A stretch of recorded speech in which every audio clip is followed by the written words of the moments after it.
Today we're doing Lab 26 galvanic cells. So what is a galvanic cell?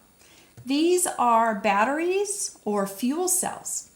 And what you learned in the videos that you watched is what's going on inside of the battery or the fuel cell. Basically, it is a way of creating portable electricity through using oxidation and reduction reactions. And so in our experiment today, we are going to be looking at reduction potential. So reduction potential is looking at what is the potential a metal has to reduce versus oxidizing. So what you're going to do is you're going to compare the reduction potential of two different metals, and the one with the higher number has the higher reduction potential. So that one will reduce, and the one with the lower number will then oxidize. So I want to do a quick note on electrodes. We have two electrodes that we're working with today. The black is the anode, the negative electrode, and the red is the cathode, the positive electrode. Now, when you look at this should be familiar to you. This electrode here gives up its electron, and the electron comes along over here and then deposits it over here into the cathode. And so you see here, this is your black negative anode. It loses its electron, so this is the side, the black one is the one that does the oxidation. Over here, the red cathode, the positive terminal, gains this electron, and so that is the one that does the reduction. You will need to know this, so you might pause your video here and write this down for during the questions. Okay, so really quick over here, what I did is I have nickel nitrate, zinc nitrate, copper nitrate, and sodium acetate, nickel metal, zinc metal, copper metal. And what I did is I put 15 drops of nickel in here, 15 drops of the zinc, and 15 drops of the copper.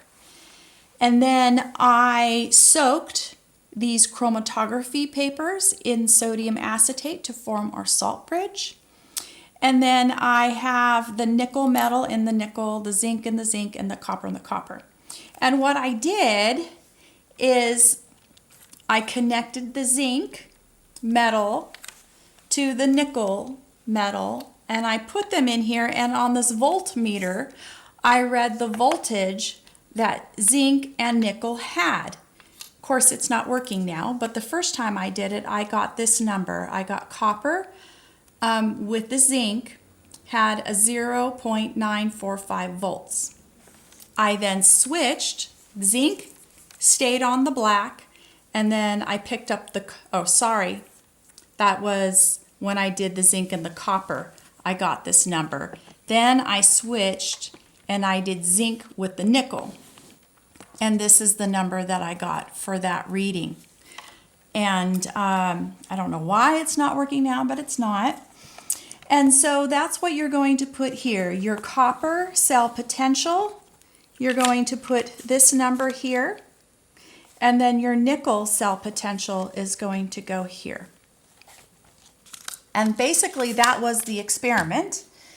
Now let's go over the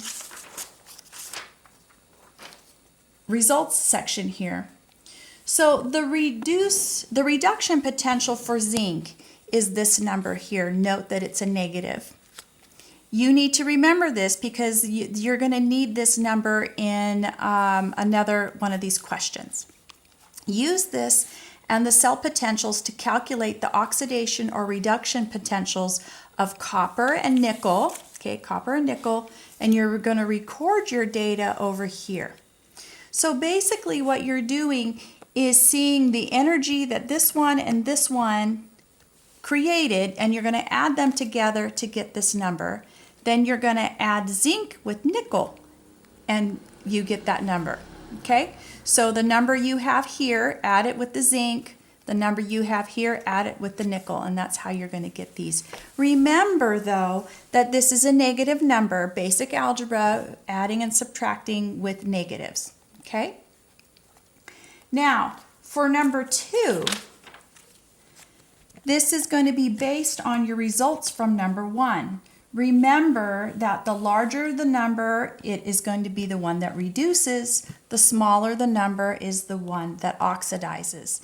So a cell has one copper electrode, one nickel electrode, which metal is oxidized, which is reduced. You're going to use these numbers and figure that out. Number 3, calculate the potential of the cells described in number 2.